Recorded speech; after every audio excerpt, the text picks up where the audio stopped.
Hora de falar sobre o Flamengo. Bruno Henrique foi julgado e condenado pelo STJD nessa quinta-feira, mas calma. Ele escapou daquele risco de punição por 2 anos por conta de uma participação em relação às apostas esportivas. Bruno Henrique estava sendo investigado depois de levar um cartão amarelo no jogo contra o Santos em 2023. A polícia conseguiu comprovar que ele havia alertado o irmão a respeito desse cartão antes do jogo. O irmão fez uma aposta, além de amigos do irmão do Bruno Henrique, e existia o risco de o atacante do Fla pegar até 2 anos de gancho. Decisão do STJD foi de suspensão por 12 partidas, além de uma multa de R$60 mil. Os auditores, 4 votos a favor da condenação, 1 pela absolvição, eles entenderam que houve uma violação da ética esportiva e aplicaram a pena do artigo 243-A. Importante lembrar que o Bruno Henrique terá a condição de jogar as partidas da Libertadores da América, até porque essa pena de 12 jogos se aplica apenas a competições da CBF, como, por exemplo, o Campeonato Brasileiro. E é importante lembrar que o Flamengo vai recorrer da decisão e, enquanto espera por uma decisão outra, vai também pedir o efeito suspensivo para que o Bruno Henrique possa continuar atuando até um novo julgamento. Só a título de comparação é legal a gente fazer uma comparação. Recentemente, o Dudu, atacante que hoje pertence ao Galo, pegou uma suspensão de 6 partidas e de R$90 mil de multa por ter xingado Leila Pereira em suas redes sociais. Ele se referiu à presidente do Palmeiras como um VTNC, siglas que você já sabe de que palavrão se trata, né? Leila Pereira entrou com um processo contra o Dudu. Eu nem acho que o xingamento de um jogador contra uma ex-presidente é motivo de punição na esfera esportiva, no STJD. Mas ainda assim, o Dudu acabou pegando 6 jogos de gancho e R$90 mil. Hora de falar sobre o Flamengo. O rubro-negro teve lucro ou prejuízo na janela de inscrições que se encerrou nesta terça-feira? Bora para os números. Dá para dizer que o saldo foi positivo. Entre compras e vendas, sobraram nos cofres do rubro-negro pouco mais de R$100 milhões, para ser mais preciso, R$101 milhões, R$101 milhões e R$500 mil, tá? Foram 4 reforços contratados que custaram R$277 milhões e 5 vendas que renderam R$378 milhões e meio de reais. O Flamengo comprou nessa janela pós-mundial Emerson Royal por R$58 milhões e 700 mil, Carrascal 76 milhões e 800 mil, Samuel Lino 141 milhões e 500 mil, além de Saúl, que chegou sem custo. Nicola esqueceu do Jorginho. Não, Jorginho havia sido comprado na janela pré-mundial, uma outra janela criada pela FIFA. Saíram do rubro-negro, lateral direito Wesley, 162 milhões e 200 mil. O meio-campista Gerson, 160 milhões e 600 mil. Além de Matheus Gonçalves, 50 milhões e meio de reais. Lohan, 3 milhões e 100 mil reais. E Chola, 2 milhões e 100 mil reais. Você soma saídas e chegadas e alcança esse número de 101 milhões de reais de saldo positivo. Você deve estar lembrando, Nicola, você não falou do Alcaraz. Sim, o meio-atacante argentino foi vendido para o Everton por 96 milhões de reais no fim do mês de maio, também dentro daquela janela pré-mundial. Por isso, Jorginho e Alcaraz não fizeram parte dessa relação. Se você quiser incluir vendas em outros momentos, também precisaríamos citar o Fabrício Bruno, negociado com o Cruzeiro no início desse ano, que promoveu uma grande faxina na categoria sub-20.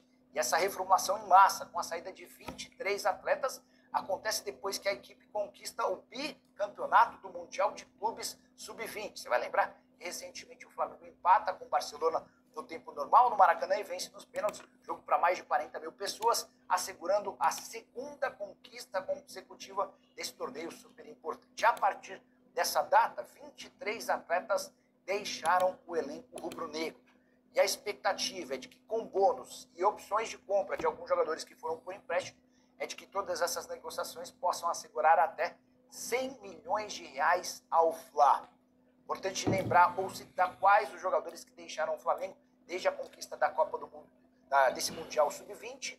Os goleiros Caio Baroni e Lucas Furtado, os laterais Guilherme Brito, Ayonan e Luiz Felipe, os zagueiros Felipe Vieira, Wesley Juan, Júlio Neto e Marcos, além do Luciano, os meio-campistas Orelhano, Luiz Aurélio, Cauã Meneghetti, Ryan Lucas, Lohan e Matheus Gonçalves, além dos atacantes Adriano Joia, Fred Mondoca, Felipe Lima, Lucas Oliveira, Lipão, Rafael Cunha e Chola. Desses jogadores todos, você, torcedor do Flamengo, tinha esperança de ver algum brilhando com a camisa do time principal? A minha expectativa maior estava em Matheus Gonçalves e Lohan, mas a verdade é que no time de cima parece que a concorrência ficou muito pesada para essa dupla. O Flamengo com reunião para renovação de contrato de Arrascaeta, excelente notícia para o torcedor rubro-negro. Demorou, mas o Flamengo enfim se conscientizou de que é hora de renovar o contrato do meio atacante uruguaio. Vale a lembrança de que em março o empresário dele, o Daniel Fonseca, esteve no Rio de Janeiro para conversar com o José Boto para mostrar a intenção de uma extensão do contrato por parte do jogador.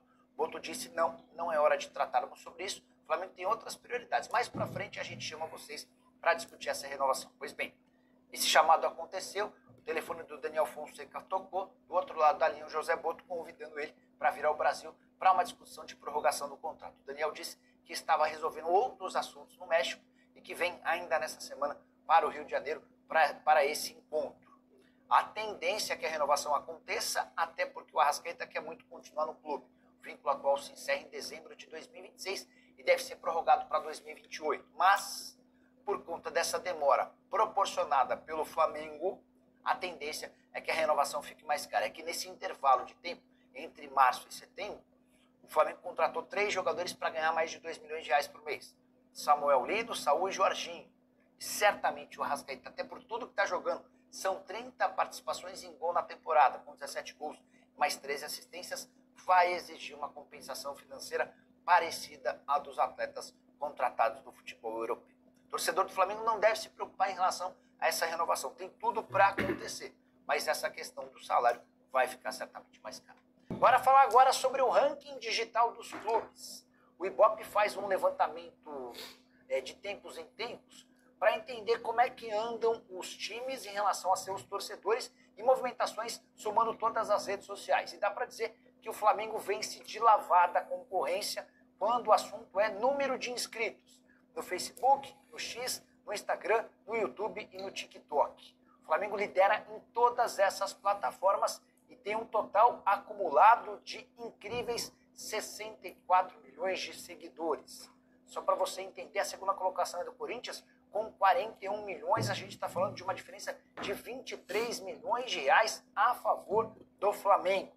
A terceira colocação é surpreendente e tem tudo a ver com o Neymar. O Santos se tornou o terceiro time com mais seguidores no país, com 25 milhões e 600 mil, ultrapassando, por exemplo, o Palmeiras, que é o quarto, com 24 milhões e 200 mil, e o São Paulo, que é o quinto, com 23 milhões. Importante registrar também que o São Paulo voltou ao top 5 depois de 7 meses de ausência. O sexto lugar é do Vasco, são 13 milhões e 900 mil. Grêmio, Atlético Mineiro, Cruzeiro e Fluminense aparecem completando o top 10. Só para registrar, a minha Portuguesa aparece na 34ª colocação. Confesso que fiquei surpreso com a boa posição para o meu time do coração.